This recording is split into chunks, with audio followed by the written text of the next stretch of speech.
folks, welcome to the channel. Today I'm excited to work on the chopper challenge. I'm going to be creating this guy, which is a big battle axe. And we're going to be making it out of Damascus. And there's the steel, quite a bit. Let's get going. I'm ready with my starting billet. It's 39 layers. Let's get it in the forge and get it welded up.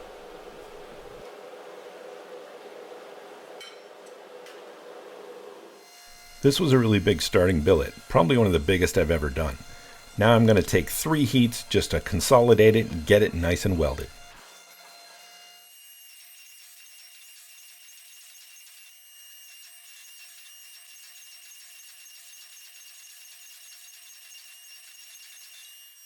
Now that I'm confident it's welded, I'm going to be drawing this out in a really long bar. I'm going to be cutting this up into 6, so I want to make sure I have enough steel and enough length.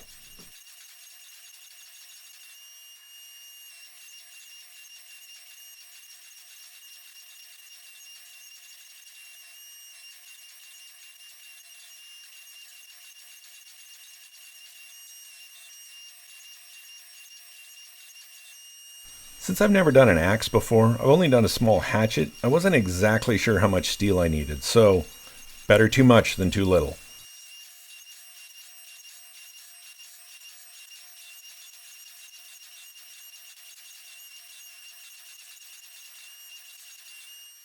Now I'm just going to progress with kiss blocks and get this thinner and thinner until I have the length that I need. Here I'm starting with 7/8 of an inch kiss blocks. Now I'm moving down to 5/8 of an inch. We're going to get this thinner eventually.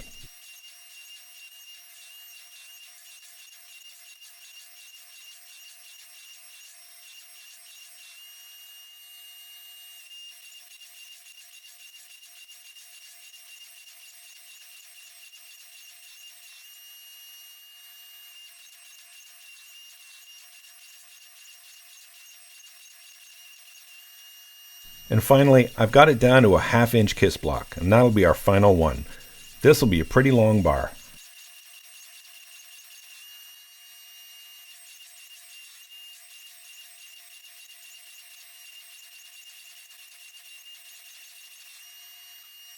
The bar is so long right now I have to heat it in sections because my forge is only 18 inches long.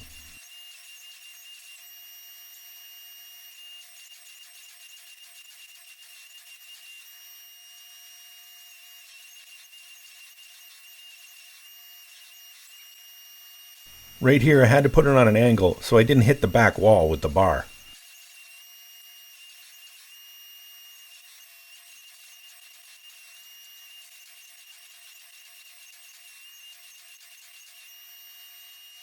Now I'm doing some final straightening and I'll be ready to cut it up.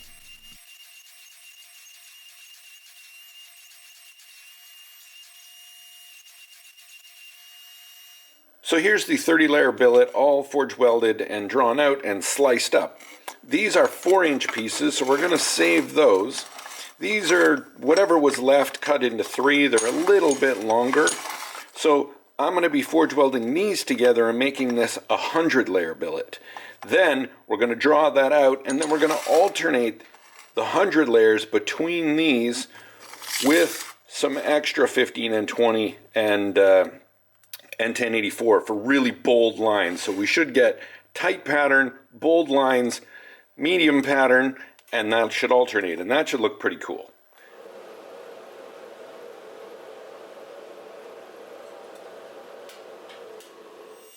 This billet is a lot easier to manage.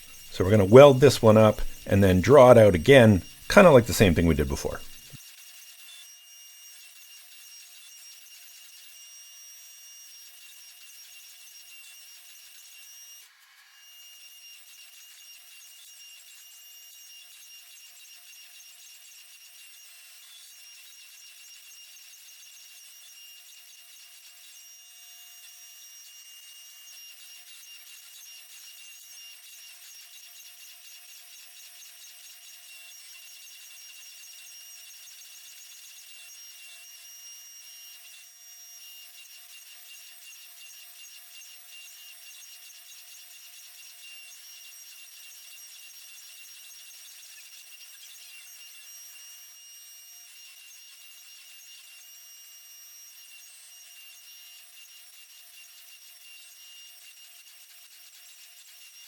So here's our stack so far.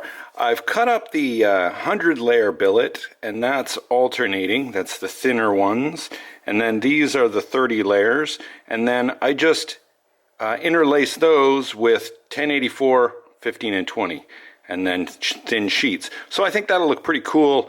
So let's get it welded up, and then we'll get it in the forge. This is officially the biggest billet I've ever welded together. I had to put it on an angle so it wouldn't hit the burners.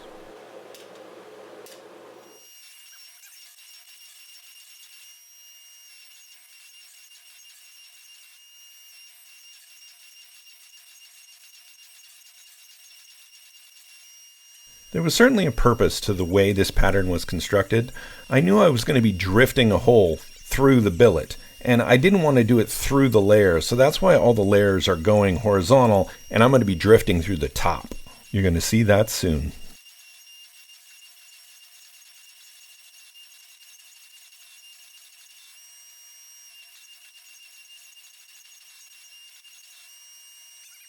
One tricky part here is figuring out the dimensions of the billet when you drift the hole, because you need to put the hole in the right spot so you have enough steel for the blade and for the back piece.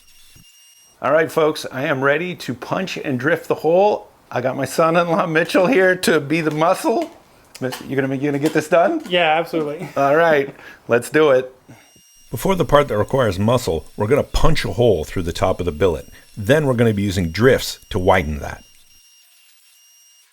It's hard to see here, but we start with basically a hammer eye drift, because it's the smallest one I have and fits in the punch hole. I didn't have a big sledgehammer for this, so Mitchell is actually using a 4-pound hammer.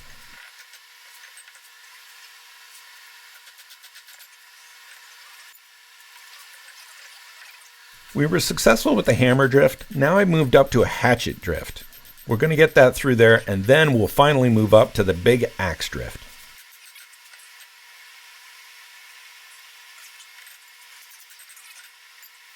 The problem I'm having here with the hatchet drift is that the eye is kind of round, and it doesn't have a sharp edge, so it really wants to twist on you. This gives me a little bit of grief later. This is about the time we decided we sure wish we had a sledgehammer and not this 4-pound hammer.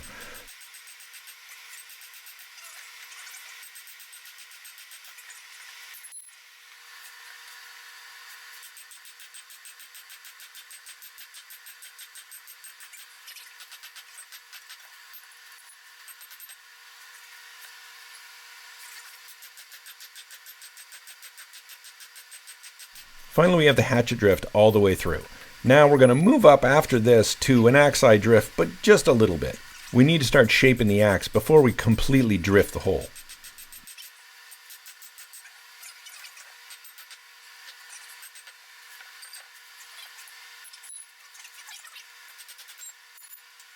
You can see here that the axe drift is a monster. It's a really big one, and that's what we need for the size of the axe that we're making.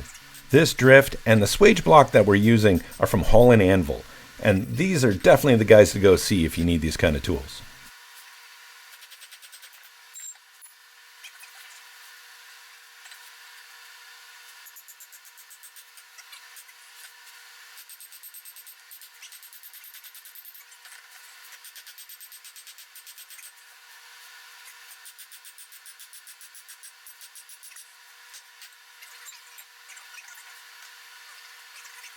Remember, folks, this is a challenge among all of these channels to build the best chopper. You can't vote for me because I'm a judge, along with these guys, but definitely go vote for your favorite build. The link's down in the description. Okay, let's take a look at where we are so far. So I've got the drift about a third of the way up to there, which is good for now. What I wanted to do is check the alignment of the eye, and it's off just a little bit. So before I start to forge in the lugs or any of the front, I want to just grind this off. I've just drawn a line like from the back of the eye to the front and just lined it up. So I'm going to just grind this off so it's already nice and even.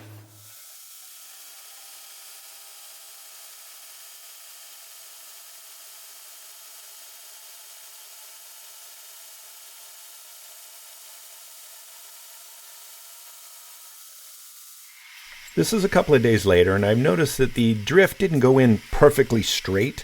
It kind of angled forward, so I'm just trying to correct that.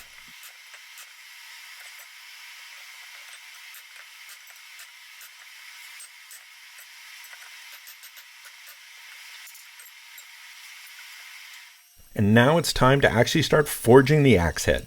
Big shout out to my friend Spencer at Heavy Forge. He helped me a lot on this whole process. I started by working the lugs, that's the side of the axe head, just to thin those out and lengthen them.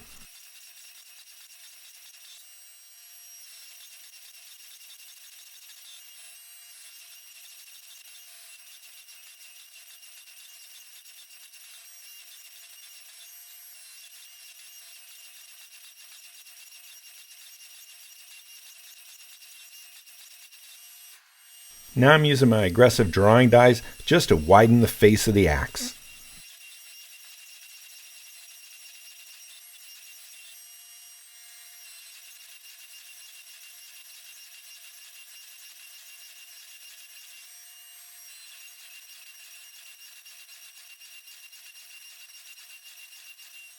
You'll notice I'm always doing this with the axe drift in the axe, just so I don't collapse the hole.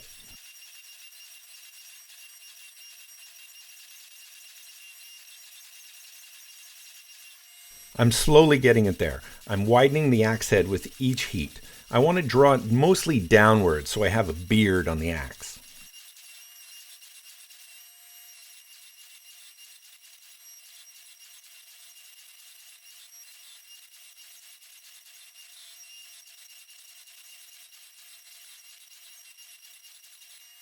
Now I'm moving my attention to the spike on the back of the axe and forging that out. There's definitely way more steel than I need at the back of the axe, so I'm going to end up cutting a bunch of this off.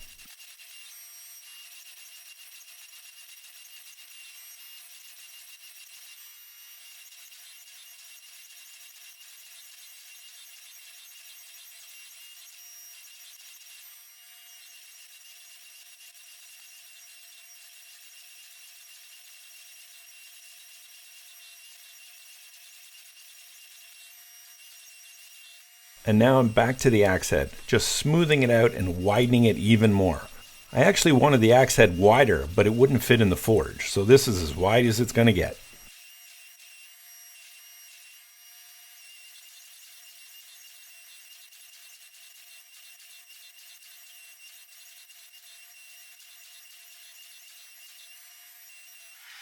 Now with the help of my 17-year-old son Parker, we're going to finish drifting the eye in the axe. This time we got a big sledge.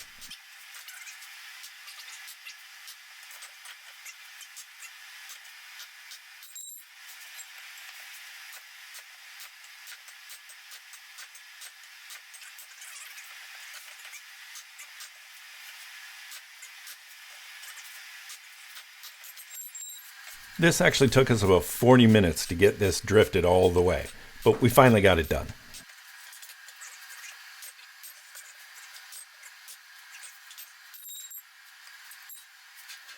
There's the axe head fully forged. The eye's been drifted. It's really straight. Width-wise, it's almost 11 inches wide, and the height of the blade right now is just over 7 inches. I would have liked to make this longer, but I couldn't fit it in the forge. This is the most I could get in the forge, so I kind of had to stop there. But now we can get to grinding and put the shape into it. I was worried the grinding was going to take quite a while, but I put on one of these incinerator belts from Broadbeck. They did the job real quick, so go get some. Links down in the description.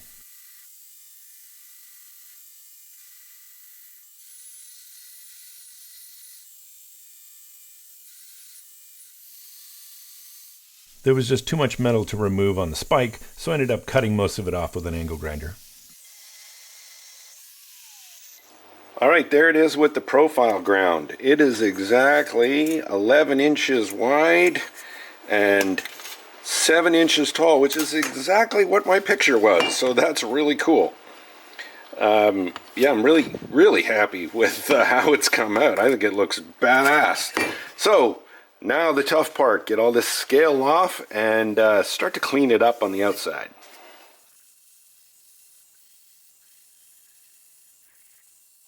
So I've taken most of the scale off with the angle grinder. Now I've got it set up, I've got it propped up on some 1, 2, 3 blocks and some stacks of steel over here because I want to do a center line all the way around. So what I've done is taken my height gauge and I make sure that all parts of the drift are all level. Now I'm just going to go around and mark a center line so when I'm grinding I can make sure it's perfectly centered to the eye.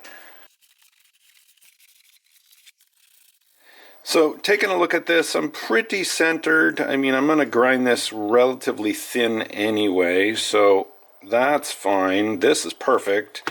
This is really good. It gets a little close here, so this one I might actually just heat up this section with the torch and bend it that way.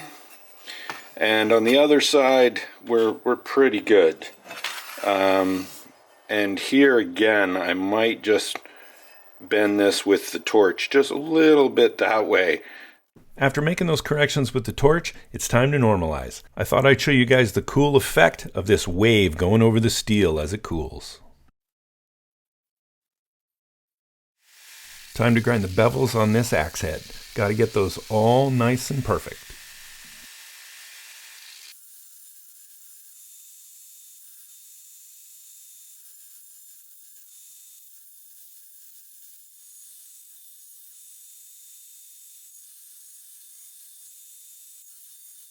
In addition to the YouTube channels I already mentioned, viewers can enter the challenge too. And I want to mention our sponsors who provided some amazing prizes. We're talking thousands of dollars in prizes for the best viewer entry.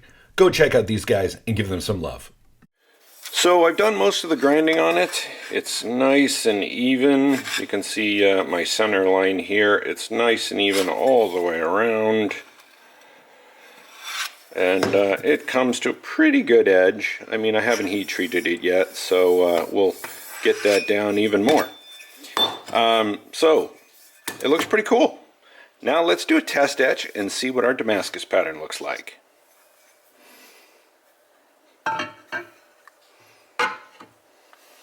Okay, it's been about 10 minutes. Let's take a look. Now remember, it's not heat treated, so it is not going to have the dramatic darks, and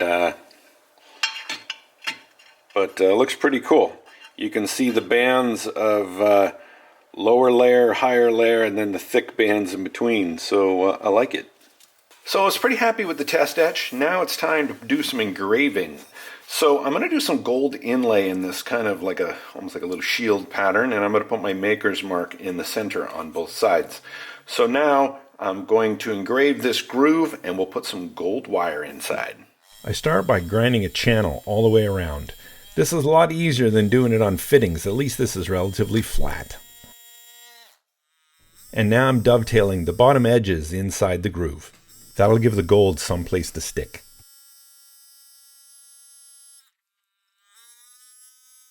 This is certainly the fun part, hammering in 24 karat gold wire. So there it is after the gold inlay. I just got to sand this a little bit so these it takes all the extra out, but it looks pretty good. Let's get the layout fluid off, sand this off, then we're going to heat treat.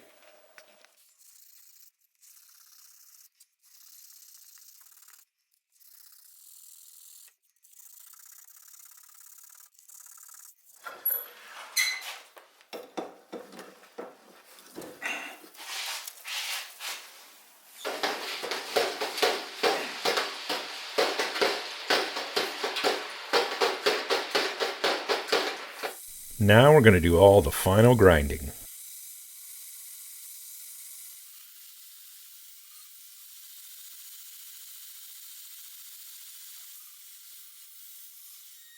I wanted to take a Dremel to the inside of the eye on the bottom, just so it wouldn't chafe off any of the wood when it's going in.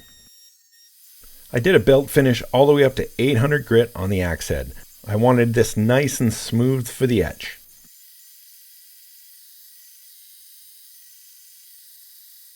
I decided to go with Purple Heart for the handle. I thought this would look amazing. This piece of wood cost me over $100.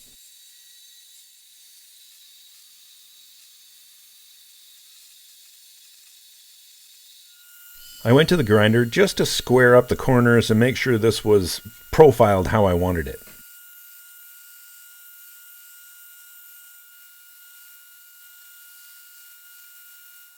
I wanted to shape the handle with a draw knife, and I didn't have one. So I reached out on Instagram and see which makers would make a draw knife. And I had a young maker, a 15-year-old, Jackson Benyon, reach out to me and offer to make a draw knife. I paid full price for this knife, and it works great. Jackson's contact info is below if you need something like this. Thanks, Jackson. It works great.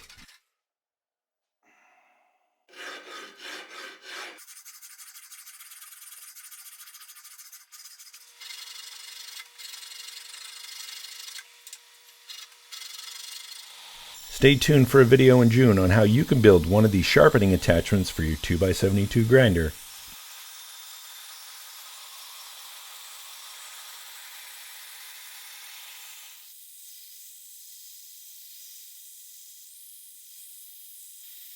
Alright, so we sharpened this to a pretty good polish. Let's test how sharp it is. First, just on some cardboard. No problem. Now let's test it on paper.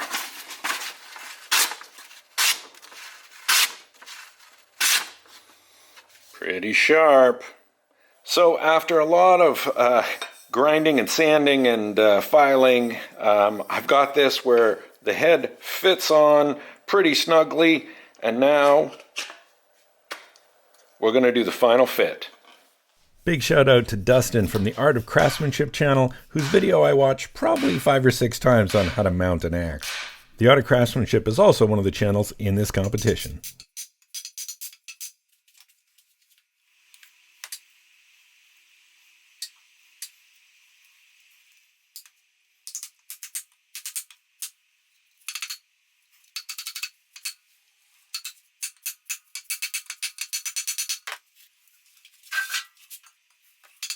Okay folks, here's the cut test. Can I cut through this 2x4 in one swing? Let's find out. First I had to do a little warm-up. That didn't go so well. I guess I gotta put my big boy pants on. Time for try number 2. And now try number 3. Dope! Okay, 4th time's the charm. Yay! We got it. Only because John from Old Hickory Forge did it, I had to try this too.